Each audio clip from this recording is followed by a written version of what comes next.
Who's your best friend? What would you do for your best friend? You might let your friend play with your favorite toys, or you might go to the park with your friends.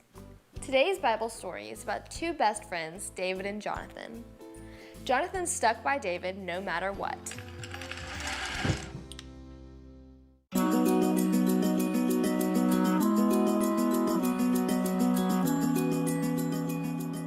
David was a hero. He had killed Goliath, the mighty Philistine warrior, with just a sling and a stone. David lived at the king's palace. Jonathan, King Saul's son, became best friends with David. Jonathan gave him gifts, his robe, tunic, sword, bow, and belt. Now Saul didn't love David like Jonathan. Saul was jealous of David and wanted to kill him. Jonathan warned David, "My father wants to kill you. Go hide until I can talk to him." The next morning, Jonathan talked to Saul. "Why would you want to kill David?" Jonathan asked. "He has done nothing but help you." Saul promised not to kill David. Jonathan told David the good news, and David returned to serve Saul as he had done before. But Saul did not keep his promise. One day, as David played the harp for Saul, Saul threw a spear at him. David escaped. He told Jonathan what had happened.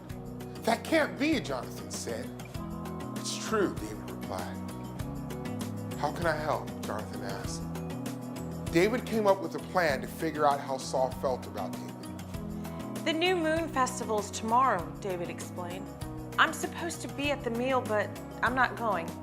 If Saul asks where I am, tell him I asked for your permission to go to Bethlehem. If he gets angry, you will know he wants to kill me." Jonathan told David that he would give him a sign to show how Saul responded. Jonathan would shoot 3 arrows. Then he would send his servant to get the arrows. If David was safe, Jonathan would say, "The arrows are to the side of you." But if Saul wanted to kill David, Jonathan would say, "The arrows are beyond you." So Jonathan went to the new moon festival with his father. When Saul sat down to eat, he asked, "Where's David?" "David is in Bethlehem. I gave him permission to go," Jonathan said. Saul became angry. "David deserves to die," he yelled. "Why?" Jonathan asked. "What has he done wrong?" Saul threw his spear at Jonathan, and Jonathan left the table. He was sad that his father wanted to kill David. The next morning, Jonathan went to the field where David was hiding. He shot 3 arrows and sent his servant to retrieve them. "The arrow is beyond you," Jonathan shouted. That meant Saul wanted to kill David. Jonathan sent his servant away, and David came out from where he was hiding. David was so sad. David and Jonathan cried and said their goodbyes. "Take care of yourself," Jonathan said. The 2 men parted ways. No matter what, they would always be friends.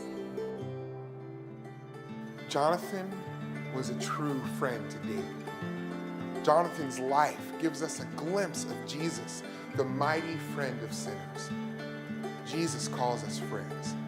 John 15:15. He gave up his position in heaven to come down to us, gave up his life to save us, and intercedes for us before God.